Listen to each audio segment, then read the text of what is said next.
تخيل معايا كده، يبقى معاك أقوى ذكاء صناعي في العالم اللي الناس بتدفع له فلوس كل شهر وانت تستخدمه ببلاش. والله، تشات جي بي تي بلس اللي بيفتح لك كل الإمكانيات اللي محدش بيشوفها تقدر توصل له من غير ما تدفع ولا مليم. في الفيديو ده هقولك ازاي تستفيد من تشات جي بي تي بلس مجانا، خطوة بخطوة وبطريقة سهلة ومن غير تعقيد. يلا بينا نشوف الموضوع. يلا بينا.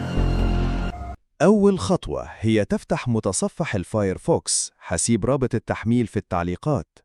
بعد فتحك للمتصفح هتروح إلى 3 نقاط الموجودة في الأعلى، ثم الضغط على كلمة Settings، ثم الضغط على Privacy and Security، ثم النزول إلى الأسفل، ثم الضغط على Delete Cookies and Site Data when Firefox is closed، ثم الدخول إلى موقع تشات جي بي تي، وهتفتح موقع mail.tm، ثم الضغط على الإيميل، ثم العودة إلى تشات جي بي تي. هنا هتكتب أي حاجة إلى تشات جي بي تي، وبعد كده هتعمل تسجيل دخول بالإيميل اللي خدنا قبل كده، ثم هتكتب كلمة سر جديدة من عندك، ثم هيطلب منك كود التفعيل. هترجع لموقع mail.tm، هتلقى كود هناك هتضغط عليه،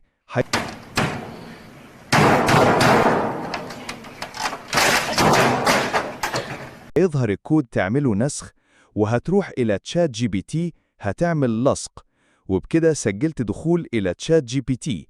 هو هنا هيديك 9 صورة مجانية، غير العادي هيديك 3 صور بس، وكل ما أتخلص قوم بإغلاق متصفح وهتعيد الخطوات من الأول.